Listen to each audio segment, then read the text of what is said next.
بسم اللہ الرحمن الرحیم۔ نصر من اللہ و فتح قریب۔ کورٹ کی طرف سے بڑا زبردست ڈیسیژن لیا گیا لاہور ہائی کورٹ کی طرف سے۔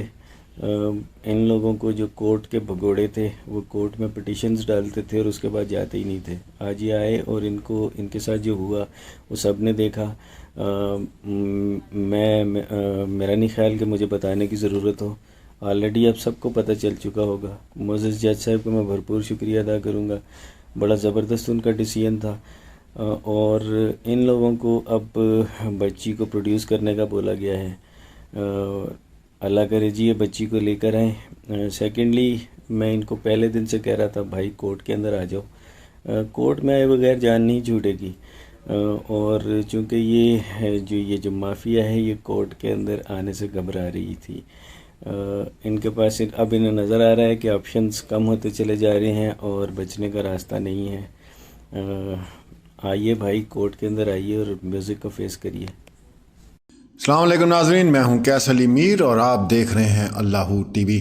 آج جیسے کہ آپ جانتے ہیں کہ دوبارہ سماعت ہوئی ہے لاہور ہائی کورٹ میں، اور سب سے پہلا سوال جج صاحب کا یہی تھا کہ دعا زہرا کہاں ہے اور عدالت میں کیوں پیش نہیں ہوئی۔ وکیل رائے خرم کا کہنا تھا کہ دعا زہرا کا میرے ساتھ کوئی رابطہ نہیں ہے۔ دعا زہرا نے 19 مئی کو آخری کال کر کے کیس کا پوچھا تھا۔ جسٹس طارق سلیم شیخ صاحب نے پوچھا کہ دعا زہرا کی لوکیشن کہاں کی ہے۔ وکیل نے جج صاحب کو بتایا کہ ان کی لوکیشن آزاد کشمیر کی آ رہی ہے۔ عدالت نے سماعت جو ہے وہ کچھ دنوں تک ملتوی کر دی ہے۔ سب کا ایک ہی سوال ہے پورے پاکستان کا، پاکستان کی جوڈیشری کا، کہ دعا زہرا کہاں ہے۔ دعا زہرا کو پیش کریں تاکہ اس مسئلے کا کوئی حل نکلے۔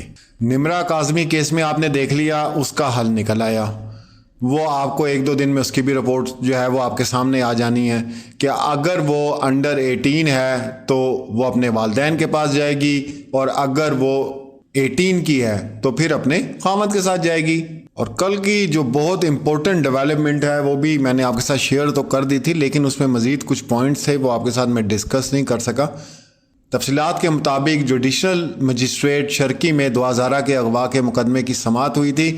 جسمانی ریمانڈ مکمل ہونے پر پولیس نے گرفتار مبینہ نکاح خواں اور گواہ کو پیش کیا۔ دوران سماعت تفتیشی افسر نے ملزمان کے مزید جسمانی ریمانڈ کی استدعا کی، جس پر عدالت نے ملزمان کو ریمانڈ میں 4 جون تک توسیع کر دی اور آئندہ سماعت پر رپورٹ پیش کرنے کا حکم بھی دے دیا۔ وکیل مدعی نے عدالت کو بتایا کہ ملزمان نے کچھ مزید اہم انکشافات کیے ہیں۔ گرفتار ملزمان کے ساتھ دیگر لوگ بھی اغوا میں ملوث ہیں۔ شبیر کا بیان بھی آپ کے سامنے آ چکا ہے، ٹھیک ہے جی۔ یہ جو آپ کے 2 ملزم ہیں یہ بھی آپ کو بتا رہے ہیں کہ جناب اغوا میں کچھ اور لوگ بھی ملوث ہیں، اور ابھی تک ماشاءاللہ بہت سے کچھ لوگ ایسے ہیں جو اس کو اغوا کا مطلب کیس ہی نہیں کہہ رہے ہیں۔ ان کا مزید کہنا تھا کہ ملزمان کی نشاندہی پر پولیس کارروائی کر رہی ہے۔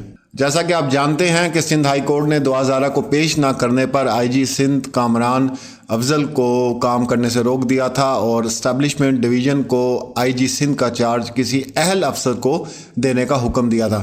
اس سے قبل سماعت میں ایڈوکیٹ جنرل سندھ نے عدالت کو بتایا تھا کہ دعا زہرا منصیرہ کے قریب کسی مقام پر ہے۔ آئی جی سندھ کا کہنا تھا کہ پولیس میں سے کوئی ان کی مدد کر رہا ہے۔ چھاپے کی اطلاع لیک ہو جاتی ہے، جس پر ایڈوکیٹ جنرل سندھ نے تجویز دی کہ ڈی آئی جی ہزارہ کو طلب کر کے رپورٹ لیں۔ عدالت نے پوچھا کہ کیا دوسرے صوبے کی پولیس بھی ہمارے دائرے کار میں آتی ہے؟ آپ کہہ رہے ہیں ڈی آئی جی ان کی مدد کر رہا ہے۔ ایڈوکیٹ جنرل سندھ کا کہنا تھا کہ میں یہ نہیں کہہ رہا کہ ڈی آئی جی مدد کر رہے ہیں، پولیس والے اور کچھ وکلا ان کی مدد کر رہے ہیں۔ عدالت نے کہا کہ بچی کو اگر پولیس بازیاب نہیں کرائے گی تو پھر کون کرائے گا؟ عدالت نے پوچھا کہ وفاقی سیکرٹری داخلہ نے کیا کہا ہے؟ کون ہے اتنا طاقتور جو لڑکی کی بازیابی میں رکاوٹ بن رہا ہے؟ آپ دیکھیں وہ تمام سوالات عدالت میں بھی پوچھے جا رہے ہیں جو ہم 1 مہینے سے زائد دنوں میں یہ پوچھی جا رہے ہیں کہ بھائی کون سا ایسا طاقتور جو ہے وہ گروہ ہے جو ایک لڑکی کو بازیاب جو ہے وہ نہیں ہونے دے رہا۔ اب جج صاحبان نے بھی اس کا ذکر کرنا شروع کر دیا ہے۔ ہم لوگ بھی شروع سے کہہ رہے ہیں کہ بچی کو عدالت میں پیش کریں. آپ لوگ شریف لوگ ہیں, عدالت میں لے کر آئیں, یہ مسئلہ حل کریں. عدالت کی بھی 3 تاریخیں گزر گئی ہیں, دعا ذرا پیش نہیں ہو رہی. اب وہ تمام سوالات جو ہیں وہ جج صاحبان بھی اٹھا رہے ہیں کہ یہ کتنا بڑا ایشو آپ لوگوں نے جو ہے یہ بن گیا ہے. آپ لوگ سچے ہیں, کھرے ہیں, غلطیاں ہوتی ہیں زندگی میں, سب سے ہوتی ہیں. آپ بچی کو پیش کریں, اس معاملے کو ختم کریں. آپ بھاگتے پھیرے ہیں, چھپتے پھیرے ہیں, تو پھر اس کے بعد آپ کو کوئی سپورٹ بھی کر رہا ہے جو آپ کو بتا رہا ہے کہ لو جی اب یہ ہونے لگا ہے, اب یہ ہونے لگا ہے, اب یہ ہونے لگا ہے. تو کل بھی میری ایک ویڈیو آئی تھی, اس میں نے یہی ذکر کیا تھا کہ جب کسی گندے کام کا خاتمہ اللہ کی ذات کرتی ہے تو اس میں کچھ وقت لگ جاتا ہے, اور انشاءاللہ یہ خاتمہ ہو کے رہے گا. باقی کل میں نے بھی اپنا معزز جج صاحب جو لاہور ہائی کورٹ کے, ان کا بھی بہت شکریہ ادا کیا تھا, اور آج مہدی بھائی نے بھی ان کا بہت شکریہ ادا کیا. اور بالکل کرنا چاہیے, پوری قوم کو کرنا چاہیے, کیونکہ میں یہ سمجھتا ہوں کہ جو کردار اپنا سندھ ہائی کورٹ کے جج صاحب نے پیش کیا اور اس کے بعد لاہور ہائی کورٹ کے جج صاحب ابھی پیش کر رہے ہیں, تو یہ بہت زبردست چیز ہے. لوگوں کو پتہ چلے کہ پاکستان جو ہے وہ کسی کے باپ کا نہیں ہے. پاکستان جو ہے وہ ہر اس شہری کا ہے جو اس میں بس رہا ہے, چاہے وہ غریب ہے, چاہے وہ ریڑھی لگاتا ہے, چاہے وہ رکشہ چلاتا ہے, چاہے وہ دکاندار ہے, وہ کچھ بھی ہے, پاکستان سب کا ہے.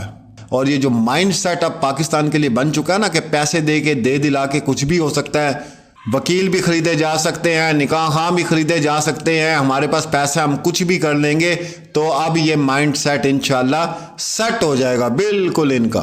ہم لوگ مسلسل رابطے میں ہیں, رات سے میں رابطے میں ہوں اس ٹیم کے ساتھ, اور جیسے جیسے کوئی بھی اپڈیٹ ڈیولپمنٹ آتی ہے تو انشاءاللہ آپ کے ساتھ ضرور شیئر کی جائے گی. کل رات کو بھی مجھے ایک میسیج آیا تھا, وہ اس ٹیم کی طرف سے یہی تھا کہ انشاءاللہ صبح جو ہے وہ آپ کو خوشخبری مل جائے گی.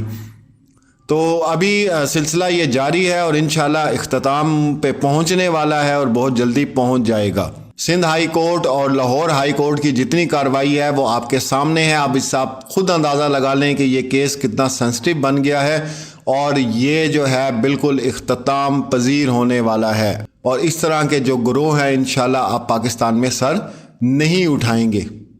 باقی ایک اور ہم لوگ انشاءاللہ اس کے اوپر تھوڑا سا ورک کر رہے ہیں کہ باقی جو ایف آئی آر تھوڑی لیٹ ہو جاتی ہے یا وہ درج نہیں کی جاتی, تو اس کے اوپر ہم اب انشاءاللہ کوئی کمپین چلائیں گے کہ بچی کی اغوا کا, جو انڈر 18 بچے ہیں وہ جب اغوا ہوتے ہیں اور والد جب اپنا آئی ڈی کارڈ لے کے کسی بھی قریبی تھانے میں جاتے ہیں تو فوراً سے پہلے ان کی ایف آئی آر درج ہونی چاہیے. کوئی ہینکی پینکی نہیں کرنی, اس کام میں ہینکی پینکی نہیں کرنی. فوری طور پہ جو اغوا ہوا ہے یا گمشدہ ہوا ہے ان ناکوں پہ اس کی تصویریں دی جائیں, آدھے گھنٹے کے اندر اس کے اوپر کارروائی ہونی چاہیے تاکہ اس کام کو جو ہے وہ روکا جا سکے.